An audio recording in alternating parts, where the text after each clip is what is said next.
Olá pessoal, sejam muito bem-vindos a mais um vídeo aqui no canal. Nesta quinta-feira, dia 8 de abril de 2021. Ontem eu falei aí sobre não ter nenhuma equipe aniversariando, né? Eu cometi aí um erro brutal, porque ontem foi aniversário do Náutico, né? O Náutico aí completando 120 anos e comemorou aí em grande estilo, né? As meninas foram campeãs estaduais, né? Venceram aí o Sport na final e conquistaram o título do Campeonato Pernambucano. Portanto, parabéns aí ao time do Náutico, né? Ao clube e também as meninas aí pela conquista do campeonato estadual, né?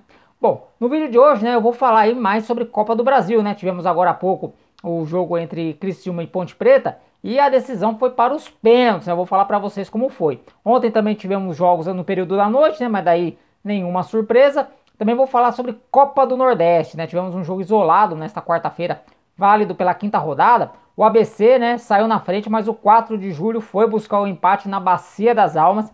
E esse golzinho aí de empate do 4 de julho manteve a equipe na briga por uma vaga na segunda fase da Copa do Nordeste. Também vamos falar de campeonato paraense, né? O Remo perdeu 100% de aproveitamento nesta quinta-feira, né? Ficou lá no 2-2 com o Independente. E também vamos falar aí do Paysandu, né? O Paysandu aí que dispensou um jogador, né? Que recém foi promovido ao time profissional, porém ele teve aí o seu contrato rescindido. Vou falar também que tem jogador chegando na equipe do CSA, né? Tudo isso então falar nesse vídeo de hoje. Já lembrando, né, que amanhã também, né, sexta-feira, tem aí um clássico, né, que não acontece há 8 anos, que é a partida entre Paysandu e Tunaluso, né, o clássico Tupá, o Patu, tá aí, vai acontecer nesta sexta-feira, válido pela quinta rodada do Campeonato Paraense.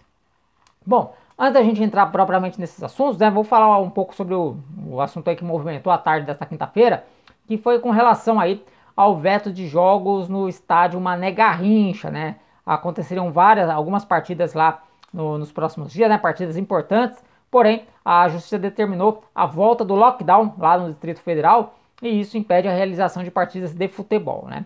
Com isso, o jogo entre Palmeiras e Flamengo, né, válido aí pela Supercopa do Brasil, marcado para domingo, pode não acontecer. O governador do Distrito Federal, o Ibanez Rocha, já recorreu da decisão, né? E agora a gente vai aguardar para saber o que vai acontecer. A CBF ainda não se pronunciou, né? Também aí está aguardando o desfecho dessa história. Mas o jogo entre Flamengo e Palmeiras, né? Pela Supercopa do Brasil, que será neste domingo, né? Marcado para esse domingo às 11 horas, está ameaçado. E o local ainda seria palco de duas outras partidas internacionais. O Santos recebe o São Lourenço na terça-feira pelo jogo de volta da terceira fase preliminar da Copa Libertadores da América. E na quarta-feira o Palmeiras voltaria a jogar no Mané Garrincha contra o Defensa e Justiça, que é o jogo de volta da Recopa Sul-Americana, né? O Palmeiras jogou nessa quarta-feira a partida de ida, venceu na Argentina por 2-1 e está muito perto aí de conquistar o título, né? Então essas três partidas aí importantes, marcadas para o estádio Mané Garrincha, que por enquanto aí não está podendo receber jogos, né? Vamos aguardar aí nessa sexta-feira se vamos ter alguma novidade com relação a essas três partidas. Bom, agora vamos falar sobre Copa do Brasil, né? Copa do Brasil que, no momento que eu gravo esse vídeo aqui, tá rolando a partida entre Vila Nova e Juventude, jogo que acontece lá no estádio Oba, em Goiânia, mas já tivemos uma partida encerrada nesta quinta-feira, né? E o Criciúma avançou para a terceira fase ao bater a Ponte Preta nos pênaltis pelo placar de 5-4. No tempo normal foi 1-1, né? Os gols saíram no segundo tempo. O Camilo abriu o placar a favor da Ponte Preta. Aí o Criciúma conseguiu o empate através do zagueiro Felipe Maia, né? Levando a decisão para os pênaltis. É mais uma decisão por pênaltis aí nessa segunda fase da Copa do Brasil. E aí praticamente todo mundo acertou, né? O Criciúma acertou as suas 5 cobranças, só que a Ponte Preta acabou desperdiçando a sua segunda cobrança, né? O Vini Locatelli acabou desperdiçando a segunda cobrança da Ponte Preta. A Ponte Preta ainda conseguiu, né, converter as outras 3 cobranças, mas o Criciúma acabou fechando a série em 5-4, avança para a terceira fase da Copa do Brasil, embolsa um prêmio de R$ 1.700.000, né? E ganha aí uma moral aí, uma motivação para o jogo decisivo aí desse final de semana pelo Campeonato Catarinense, né? O Criciúma, que está ameaçado de rebaixamento, pode ser rebaixado nessa rodada se tudo der errado para o time. Então o Criciúma aí pelo menos ganha uma moral a mais para ganhar uma sobrevida na luta contra o rebaixamento lá no Campeonato Catarinense. Na quarta-feira à noite tivemos aí 3 jogos, né? Eu havia falado dos 2 jogos que tinham acontecido à tarde, né? A classificação do Juazeirense sobre o Volta Redonda e também a classificação do Boa Vista sobre o Picos. E à noite tivemos outros 3 jogos, né? Porém, sem nenhuma grande surpresa, né? O Vitória venceu o Rio Branco do Espírito Santo por 2-0. O Bahia fez 4-1 em cima do Manaus, né? Talvez um placar um pouco mais elástico, né? Eu esperava um placar mais equilibrado nesse confronto. E também tivemos a vitória do Vasco por 2-1 sobre o Tombense. Portanto, aí, então foram esses 3 jogos da Copa do Brasil. Aliás, ontem, depois que eu gravei o vídeo, eu estava vendo os melhores momentos do jogo, né? Juazeirense e Volta Redonda.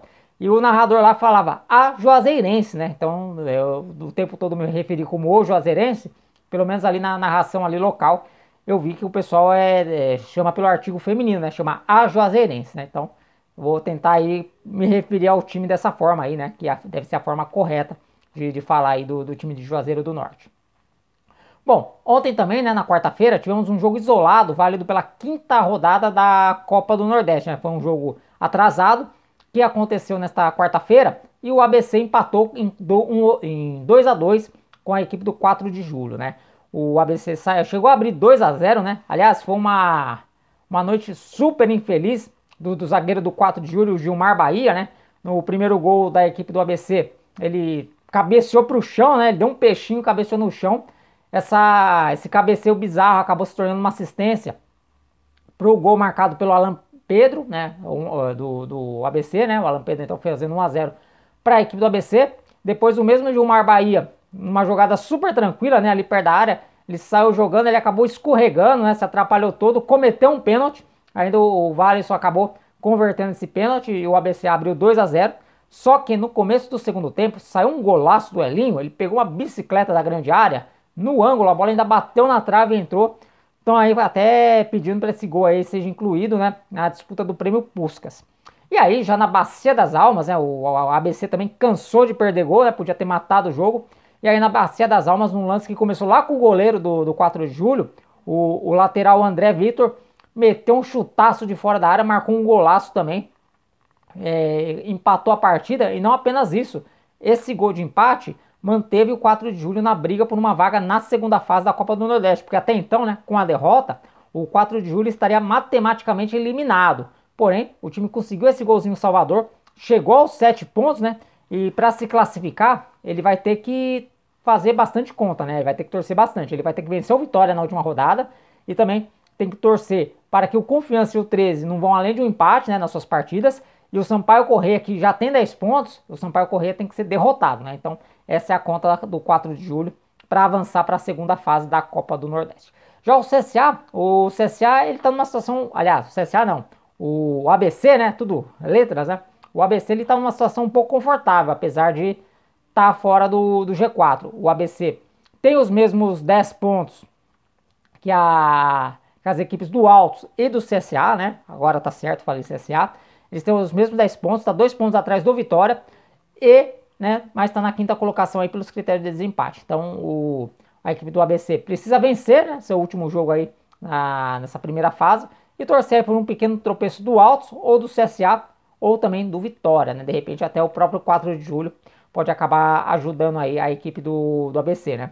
Esse empate também tirou a chance do ABC de terminar a fase na liderança do grupo A, né, do grupo B. Ele já não alcança mais o Fortaleza, né? Portanto, esse empate também complicou um pouquinho a vida do ABC, né? Que poderia ir para a última rodada só dependendo dele. E agora vai ter que torcer aí por um tropeço de um outro adversário. Bom, agora vamos falar, né? Falando nisso, falando em Copa do Nordeste, se você quiser acompanhar a rodada decisiva da Copa do Nordeste, aliás, nessa sexta-feira vai sair vídeo especial para falar tudo o que pode acontecer nessa última rodada, o que cada time precisa, quem já está classificado, quem já está fora.